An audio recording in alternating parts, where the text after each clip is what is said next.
सपा 2024 में पूरी तरह से समाप्तवादी पार्टी बन गई। सपा एक डूबता हुआ जहाज, अस्त होता हुआ सूर्य है। प्रधानमंत्री जी क्या कहते हैं, न खाऊंगा आगे, और जिसने खाया है कड़िया फाड़ करके भी निकाल दूंगा, और जो गरीबों का हाथ है उन तक पहुंचा दूंगा। कि चिलचिलाती धूप में अगर कोई शहरी श्री राहुल गांधी जी जैसे बबुआ आ जाए, श्री अखिलेश यादव जी जो चांदी का चम्मच लेकर के पैदा हुआ जाए, तो उनको ये गर्मी बहुत परेशान करेगी। पटना में श्री नीतीश कुमार की एक बैठक बुलाए, देश के सारे भाजपा विरोधी मोदी विरोधी दलों की। 2014 में नीतीश कुमार जी की पार्टी का केवल एक सांसद जीता था और भाजपा गठबंधन वहां एक तरफा विजय प्राप्त की थी। और 2024 से तो जनता दल यू का खाता भी नहीं खुलेगा। अखिलेश यादव जी कह रहे हैं हम उत्तर प्रदेश में 80 सांसद जीतेंगे। मैं केवल महाराजगंज वालों से पूछता हूँ, महाराजगंज में समाजवादी पार्टी के प्रत्याशी की जमानत बच पाएगी क्या? सपा बसपा कांग्रेस वाले एक हो गए, नागनाथ कालियानाथ सबने सोचा मोदी जी को प्रधानमंत्री नहीं बनने देंगे। देश के 50 करोड़ गरीबों का प्रधानमंत्री जन धन योजना के अंतर्गत बैंकों में खाता खोलने का काम किया। बताइए खाता खोला गया कि नहीं खोला गया? दोनों हाथ उठा के भाई खोला गया कि नहीं खोला गया? और ये इसलिए खोला गया, मेरे प्रधानमंत्री जी ने कहा मैं भ्रष्टाचार से भारत को मुक्त कराऊंगा और डिजिटल इंडिया बनाऊंगा। ये नहीं होना चाहिए कि सपा बसपा की बैसाखी पर जब कांग्रेस की सरकार देश में चलती थी तो 100 रुपया दिल्ली से भेजते थे और जिनके पास पहुंचना था वहां 15 रुपया पहुंचता था। और मेरे प्रधानमंत्री जी ने 30 लाख करोड़ रुपया हिंदुस्तान के गरीबों किसानों अलग अलग योजनाओं में लोगों के पास भेजा और पूरा का पूरा 30 लाख करोड़ रुपया लोगों के खाते में पहुंचा। इसकी मैं आपको बधाई देता हूं। अगर ये सपा बसपा की बैसाखी में चलने वाली देश में कांग्रेस की सरकार होती मेरे साथियों तो 30 लाख करोड़ में कितना मिलता आप लोगों को?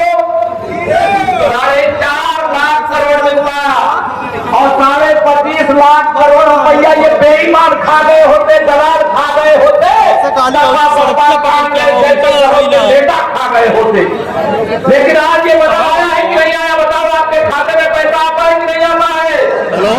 जिसको योजना का लाभ मिलता है उनके सीधे खाते में जाता है।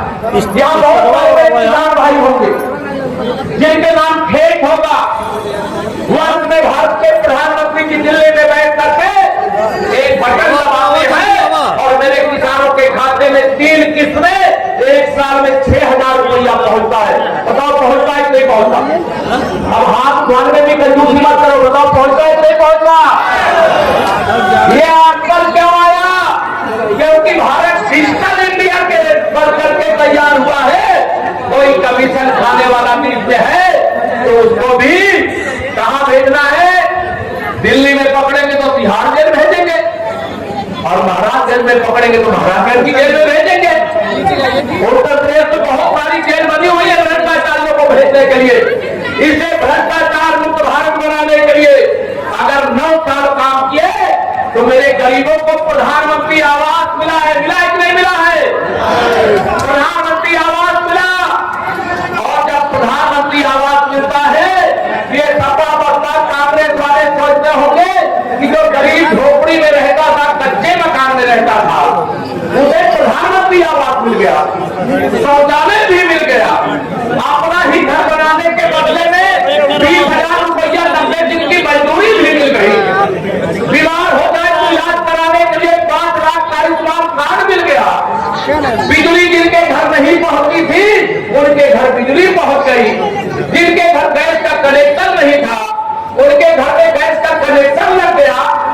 अभी तो हर घर में नल से जल भी पहुंचाने का काम मेरे प्रधानमंत्री जी कर रहे हैं, आदरणीय मुख्यमंत्री जी कर रहे हैं। मैं आप सब लोगों को आज यहाँ पर कहना ये चाहता हूँ 2014 में देश के नेतृत्व ने, भारतीय जनता पार्टी के नेतृत्व ने तय किया कि हमें माननीय नरेंद्र मोदी जी को प्रधानमंत्री बनाने के लिए 272 प्लस सांसद चाहिए। आपने महाराजगंज में भी कमल खिलाया था और देश में 283 सांसद देकर के अकेले दम पर भाजपा को 30 साल बाद देश में बहुमत देकर के सरकार बनाने का काम किया था। 2017 का विधानसभा चुनाव आया, मैं वंदन करना चाहता हूँ, आपका अभिनंदन करना चाहता हूँ। उसमें मुझे प्रदेश अध्यक्ष के नाते जिम्मेदारी मिली थी। आप सब लोगों ने उत्तर प्रदेश में 40 विधायकों से 325 विधायक बना करके देने का काम किया। इसके लिए तो मैं आपको वंदन अभिनंदन करता हूँ। 2019 का लोकसभा चुनाव आया और ये सपा बसपा कांग्रेस वाले एक हो गए। सामनाथ, नागनाथ, कालियानाथ सबने सोचा मोदी जी को प्रधानमंत्री नहीं बनने देंगे और इनके एक होने के बाद भी आपने महाराजगंज में कमल फिराया और भारत सरकार का खजाना आपके सांसद के हाथों में है। इसका गौरव आप सबके आशीर्वाद से मिला है। मेरे भाइयों बहनों, मैं बहुत सारी बातें कह सकता हूँ और मैं यहाँ पे चुनाव की उम्र भी बहुत है, लेकिन आप सब लोगों से आज इतना ही कहना चाहता हूँ, इस देश को बताओ गरीबी से मुक्त होना चाहिए कि नहीं होना चाहिए? दोनों हाथ में बताओ, होना चाहिए कि नहीं होना चाहिए? ये सपा बसपा कांग्रेस वाले कर सकते हैं क्या? भाजपा कर सकती है कि नहीं कर सकती? मोदी जी कर सकते हैं कि नहीं कर सकते? तो मैं आप सब लोगों से यह कहने के लिए आया हूं कि 2014 में 283 और 2019 में 303 कमल के फूल हिंदुस्तान के लोगों ने खिलाया था, लेकिन 2024 में माननीय नरेंद्र मोदी जी को इस देश का सबसे बड़े बहुमत वाला प्रधानमंत्री बनाने के लिए 350 से अधिक सांसद चाहिए। 350 से अधिक। तैयार हो? तैयार हो? दोनों हाथ में बताओ, तैयार हो? आप सबसे मैं एक बात और कहना चाहता हूं, कहना नहीं था लेकिन मैं पहले कह चुका। कई बार अगर मैं आपसे पूछूं, बताओ 2024 में इस देश का प्रधानमंत्री कौन बनेगा? कौन बनेगा बताओ?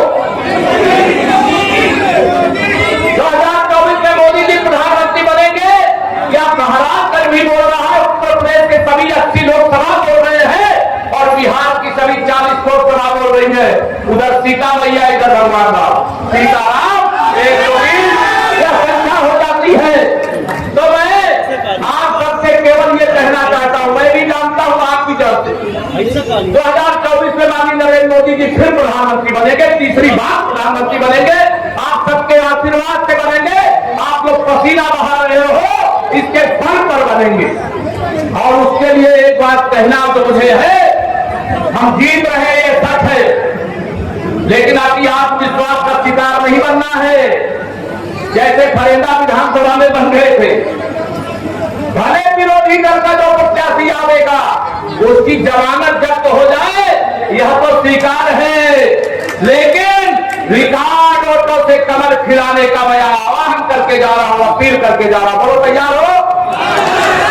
आज 21 जून है, विश्व योग दिवस है। यह भी एक योग ही है कि चिलचिलाती धूप में अगर कोई शहरी श्री राहुल गांधी जी जैसे बबुआ आ जाए, श्री अखिलेश यादव जी जो चांदी का चम्मच लेकर के पैदा हुआ जाए, तो उनको ये गर्मी बहुत परेशान करेगी, क्योंकि उन्होंने गरीबी नहीं देखी और जो गरीबी नहीं देखता है वो गरीबों का दर्द नहीं जान सकता। इसलिए कहा है हमारे पुरखों ने कि जाके पैर न फटी बेवाई, वह क्या जाने सिर पर आई। वो गरीबों का दर्द क्या जानेगा जिसने गरीबी का जीवन ही नहीं किया है। लेकिन सब लोग, मैं एक की बात नहीं करता, अनेक की बात करता हूँ। जो भी नेता है आप उसके बारे में विचार करिएगा। माननीय नरेंद्र मोदी जी के नेतृत्व में जिन गरीबों को प्रधानमंत्री आवास मिला है, मैं अपने शब्दों में अगर कहूँ तो मैं ये कहूंगा कि वो प्रधानमंत्री आवास नहीं, वो गरीबों का राजमहल है। राजमहल है कि नहीं है? वो कच्चे मकान में रहता राज बहुत सारे लोग अभी नहीं पाए होंगे, लेकिन मोदी जी रहेंगे तो कोई गरीब कच्चे मकान में हिंदुस्तान भर में नहीं रहेगा। महाराजगंज को छोड़ दीजिए। कोरोना आया, कोरोना की वैक्सीन 220 करोड़ डोज लगाई गई है। बताइए आप लोगों ने वैक्सीन लगाई कि नहीं लगाई? जो लगाए जरा हाथ में बताओ, पैसा लगा था क्या? लेकिन दो नेता ऐसे थे जिन्होंने कहा कि कोरोना की वैक्सीन मोदी जी की वैक्सीन है, ये भाजपा की वैक्सीन वैक्सीन है। वो कौन नेता थे? एक कांग्रेस के राहुल गांधी जी थे और एक समाजवादी पार्टी के मुखिया अखिलेश यादव जी थे। मैंने कहा लगवा लो टीका, महामारी मत फैलाओ, अन्यथा ये जनता देख भी रही है और जब चुनाव आएगा तो तुम्हें कमल के फूल का टीका लगाने का काम करेंगे, कमल के फूल का टीका लगाने का काम करेंगे। गए चुपके से लगवा तो है, क्योंकि जानते थे कि अगर वैक्सीन नहीं लगाएंगे तो कोरोना आके पकड़ेगा। कोरोना पकड़ने के बाद बहुत सारे लोग हमारे आपके बीच से चले भी गए, उस समय उनको सबको नमन करता हूं। लेकिन कोरोना की वैक्सीन बनाने का काम स्वतंत्र भारत के इतिहास में भारत के वैज्ञानिकों ने पहली बार किया और दुनिया के 95 देशों के ये भी सफाई दिया, अन्यथा हम दूसरे देशों से मांगते थे। आज हमारा देश स्वयं सक्षम हुआ है। मैं आप सब लोगों से, यहाँ बहुत सारे लोग बैठे हो, कोरोना के महामारी के बाद से देश में 80 करोड़ लोगों को प्रधानमंत्री गरीब कल्याण अन्न योजना का राशन दिया जा रहा है, फ्री में दिया जा रहा है। मिल रहा है कि नहीं मिल रहा? अरे दोनों हाथ उठा बताओ अगर मिल रहा है तो। या गरीबों को यह हम राशन इसलिए मिल रहा है क्योंकि भ्रष्टाचार करने वालों के खिलाफ कार्रवाई की गई है, अन्यथा यह विपक्षी दल वाले भाषण दे सकते थे, राशन नहीं दे सकते थे। इसलिए मैं आप सब लोगों को तो बात बता रहा हूं, इसलिए ये बता रहा हूं कि इनके चरित्र को याद रखिए। और हमारे प्रधानमंत्री जी क्या कहते हैं? न खाऊंगा, आगे न खाऊंगा, और जिसने खाया है अकड़िया फाड़ करके भी निकाल दूंगा और जो गरीबों का हक है उन तक पहुंचा दूंगा। ये काम ठीक हो रहा है कि नहीं हो रहा है? ये सारे विरोधी दल वाले कह रहे हैं हमारे यहाँ छापा नहीं पड़ना चाहिए। अगर देश को किसी ने लूटा है उनके यहाँ छापा पड़ना चाहिए नहीं पड़ना चाहिए? और छापे में गड्डी भी अगर बरामद हो रही है, जैसे नोटबंदी पिछली बार हुई तो कितना तड़पे के भ्रष्टाचारी आप सबको मालूम है। अभी 2000 वाला नोट भी बंद करवा दिया हमारे पंकज चौधरी जी। और जब बंद करा दी, जो लाल लाल नोट रिश्वत की इकट्ठा किए थे, जल्दी जल्दी कहे जल्दी खर्चा करो, कुछ खरीदो। उनको नहीं मालूम है कि वह जो गलत तरीके से पैसा कमाए हैं, जो पसीना बहा की कमाया है, उसके पास 2-2 हजार वाली नोट 2-4 होगी, 10 होगी, 20 होगी, 25 होगी। लेकिन जिसके पास कोठरी कोठरी भर करके 2-2 हजार की नोट है, सोने की चांदी की चिल्लियां हैं, और उनके हाथ में छापा पड़ता है और वो माल बरामद होता है, ये कार्रवाई जारी रहनी चाहिए नहीं जारी रहनी चाहिए? दोनों हाथ में बताओ, जारी रहनी चाहिए नहीं जारी रहनी चाहिए? ये माननीय नरेंद्र मोदी जी के लिए महाराजगंज की जनता का, कार्यकर्ता का संदेश है, गरीबों का संदेश है कि मोदी जी आप ईमानदार भारत बनाओ, पूरा हिंदुस्तान आपके साथ खड़ा है। आप सबको मैं यहाँ पर यह भी कहना चाहूंगा, जब भारतीय जनसंघ बना था तब भारतीय जनसंघ से लेकर के भारतीय जनता पार्टी तक हमने देश की जनता से कई वादे किए थे। हमने कहा था, हमारी पार्टी के नेताओं ने कहा था, जब हम बहुमत में आएंगे तब जम्मू कश्मीर से धारा 370 हटाएंगे, अयोध्या में रामलला की जन्मभूमि पर भव्य मंदिर बनाएंगे, एक देश में एक कानून सामान नागरिक संहिता लाएंगे। आप बताओ, भारतीय जनता पार्टी ने धारा 370 हटाई कि नहीं हटाई? दोनों हाथ उठा बताओ, हटाई कि नहीं हटाई? अयोध्या में रामलला का मंदिर बन रहा है कि नहीं बना? सामान नागरिक संहिता कानून लाने के लिए कार्रवाई शुरू हो गई कि नहीं शुरू हो गई? बहुतों के पेट में दर्द हो रहा है। गंगा यमुनी तहजीब की बात करने वाले जो कांग्रेस वाले हो, सपा बसपा या टीएमसी बीएसपी, तमाम सारे दल बने हैं देश के अंदर, जिनको केवल भाजपा से और माननीय नरेंद्र मोदी जी से होगा। हर समय आजादी प्रधानमंत्री जी के बारे में आप शब्दों का प्रयोग करते हैं, उनके लिए गाली का प्रयोग करते हैं, उनके स्वर्गीय माँ बाप के बारे में आप शब्दों का प्रयोग करते हैं। क्यों इतना तिलमिलाहट है, क्यों इतना झल्लाए है? तो अगर आप उनका पता करेंगे, उनको लगता है कि एक बार आया तो इसने 5 साल के अंदर इतना काम कर दिया कि दोबारा हम आने नहीं रोक सके। 283 से 303 कमल के फूल हो गए। अब ये दोबारा आने के बाद जब तीसरी बार के लिए चुनाव होगा तब तो 350 पार करने का काम है।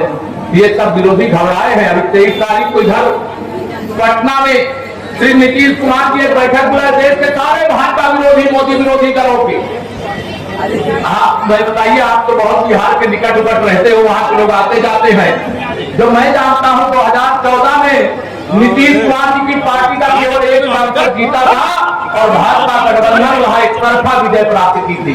और 2024 से तो जनता दल यू का खाता भी नहीं खुलेगा। खुलेगा क्या? श्री अखिलेश यादव जी कह रहे हैं हम उत्तर प्रदेश में 80 सांसद जीतेंगे। मैं केवल महाराजगंज वालों से पूछता हूँ, महाराजगंज में समाजवादी पार्टी के प्रत्याशी की जमानत बच पाएगी क्या? बच पाएगी क्या? लेकिन 80 सीट में तो उनकी महाराजगंज वाले ही प्रत्याशी कर देंगे। वो 400 सीट विधानसभा की जीत रहे थे और 80 सीट लोकसभा की जीतने की बात कर रहे हैं। समाजवादी पार्टी को, बहुजन समाज पार्टी को, कांग्रेस पार्टी को वोट डालना मैंने कुआं में वोट डाल देना है। लेकिन अगर कमल के फूल पर वोट डालना तो एक गरीब के जीवन के दुखों को दूर करके उसके जीवन को खुशियों से भरने का काम करना। आज अभी चर्चा कर रहे थे, बहुत सारी सड़कें बन गई। अरे अभी हम ना माननीय नरेंद्र मोदी जी संतुष्ट है और ना केशव प्रसाद संतुष्ट है। जब तक हम स्मार्ट सिटी की तरह स्मार्ट विलेज नहीं बना देंगे, गांव नहीं बना देंगे, तब तक चैन से नहीं बैठेंगे। गांव में भी खुशहाली होनी चाहिए। मैं गांव में रहता था, आज भी बड़े बुजुर्ग कहते हैं शहर की दवा गांव की हवा। कहते हैं कि नहीं कहते हैं? बहुत सारे लोग आज तक गांव में हवा लेने आते हैं क्योंकि यहाँ की शुद्ध वायु मिलती है। शहरों में प्रदूषण है, आज इतनी भीषण गर्मी है, कल तो थोड़ा पानी बरस गया, उमस है। लेकिन आज ये जो पर्यावरण के प्रति असंतुलन हुआ है वो इसलिए हुआ है क्योंकि जो हमारी आपकी जिम्मेदारी उसको हम नहीं निभा रहे थे। हमारे प्रधानमंत्री जी ने आजादी के 75 साल जब पूरे हुए तो उन्होंने अमृत महोत्सव वर्ष मनाने का आह्वान किया और कहा, क्या कहा कि जितने तालाब हैं, जलाशय हैं, उन सबको अमृत सरोवर बनाने की शुरुआत करो। पहले चरण में एक जिले में 75 साल हुआ है, इसलिए 75 अमृत सरोवर। लेकिन आने वाले समय में हर गांव के अंदर 2 अमृत सरोवर बनाने का काम करने का आदेश हम लोग कर चुके हैं। बनना चाहिए नहीं बनना चाहिए? अगर तालाबों पर कब्जा हो जाएगा तो बताइए गांव के बच्चे तैरना सीख पाएंगे क्या? स्विमिंग पूल में तैरने वाला नेपाल से निकली हुई नदियां जब महाराजगंज आएंगी, पूर्वांचल में आएंगी, अगर कहीं बाहर आ गई तो उसमें बच पाएगा क्या? हमें तैरना सीखना, इससे हमारे गांव के जलाशय लबालब रहने चाहिए और जब पानी की जरूरत हो पानी की कोई कमी नहीं पड़ना चाहिए। हमारी सरकार ने फैसला किया है, हमने भी फैसला किया है कि हर गांव में बहुत सारे जो दबंग हैं उन्होंने चक रोडे पे कब्जा कर लिया। हमने आदेश दिया जो अधिकारी कान खोल करके सुनेंगे भी, पूरे जिले में अभियान कराओ, जिन्होंने चक मार्गों पर कब्जा किया उसको खाली कराओ। वो किसी की व्यक्तिगत संपत्ति नहीं, पूरे गांव के आने जाने का रास्ता है, वो रास्ता खुलना चाहिए। अनेक चारागाह की जमीनें उसमें भी अवैध कब्जे हैं, उनको भी खाली कराओ और जो निराश्रित गौवंश है उसके खाने के लिए वहां चारा उगाओ और कोई छुट्टा छोड़ करके कोई किसान की फसल न चलने पाए, इसकी व्यवस्था करो। हमने बजट में भी व्यवस्था हमारी सरकार ने किया है और जिले स्तर पर भी ये व्यवस्था करने का काम करेंगे। बताइए चारागाह की जमीन खाली होनी चाहिए कि नहीं? गांव के अंदर जो सरकारी जमीनें खाली होनी चाहिए कि नहीं? अभी मैंने एक कार्यक्रम शुरू किया है, मेरे पास ग्राम विकास विभाग है।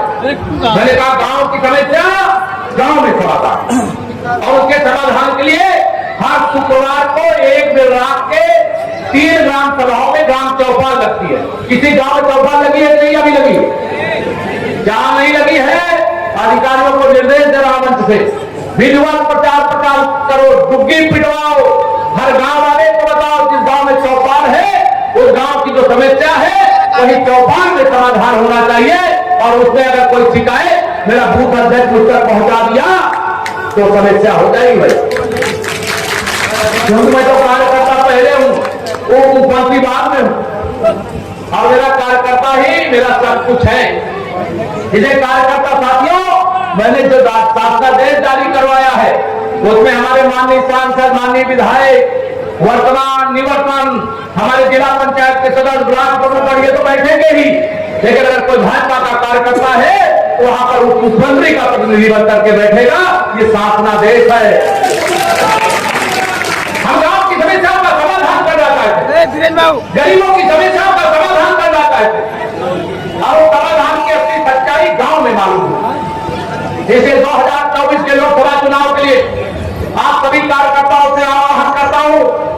मैं 2019 तक और 22 तक चुनाव लगाता था, 100 में 60 हमारा है, 40 में बंटवारा। लेकिन 2024 में माननीय नरेंद्र मोदी जी के नाम का कोई विरोध है क्या कहीं? बताइए, कोई विरोध है क्या कहीं? इसे आप एक नया नारा दे दो। 100 में से 75% वोट हमारा है, 25% में बंटवारा है और बंटवारे में भी हमारा। आप कहोगे बंटवारे में भी आप चाहे तो कैसे? क्योंकि हम सबका साथ, सबका विकास करते हैं। हम न जाति के नाम पर विरोध करते हैं, ना हम हिंदू और मुसलमान के बीच में विरोध करते हैं, क्योंकि वो सपा बसपा की बैसाखी पर चलने वाली श्री मनमोहन सिंह जी की जब सरकार थी, वो कहते थे देश के संसाधनों पर पहला हक मुसलमानों का है। लेकिन जब आपने 56 इंच के सीने वाले को हिंदुस्तान की बात वोट सौंपी, तो उन्होंने कहा देश के संसाधनों पर पहला हक गरीबों का है, सबका साथ सबका विकास करने वालों का। ऐसे विरोधी बड़े दोखड़े रहते हैं, अभी बड़ा दुष्प्रचार करेंगे, जब तक चुनाव आएगा बहुत दुष्प्रचार करेंगे।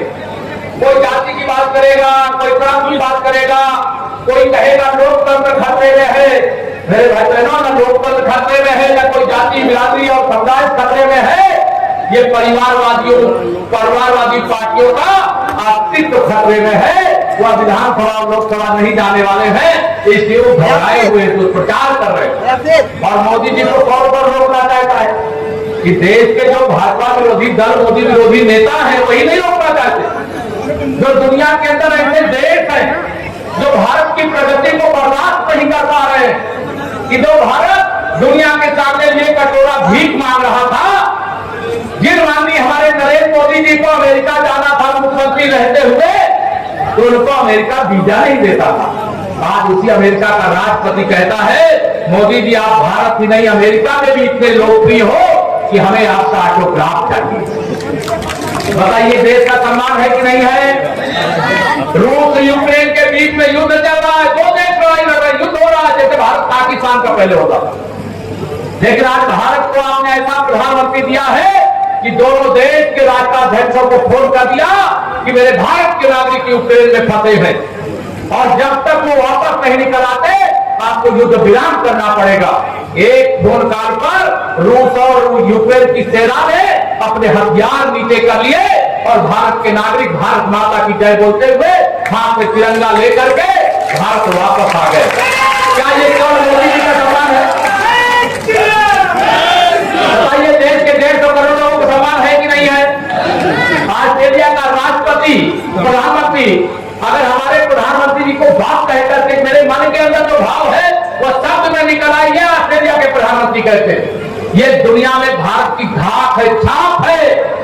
आज भारत विश्व गुरु है, आज योग दिवस है। दुनिया के 200 से अधिक देशों में आज मोदी जी के एक आह्वान पर योग का कार्यक्रम चल रहा है। ये भारत की ताकत है। आज विश्व की 5वीं अर्थव्यवस्था हो गई है भारत, ये भारत की ताकत है। आज गरीबी से मुक्ति की ओर हिंदुस्तान दुनिया में सबसे तेजी से आगे बढ़ रहा है, ये भारत की ताकत है। और यह ताकत मेरे प्रधानमंत्री जी कहते हैं ये नरेंद्र मोदी जी की ताकत नहीं है, बल्कि मेरे देश के गरीबों, किसानों, माताओं, बहनों, बुजुर्गों, नौजवानों की ताकत है। अगर इन लोगों ने कमल के बटन को नहीं दबाया होता तो मैं हिंदुस्तान की तस्वीर और तकदीर बदल नहीं पाया होता।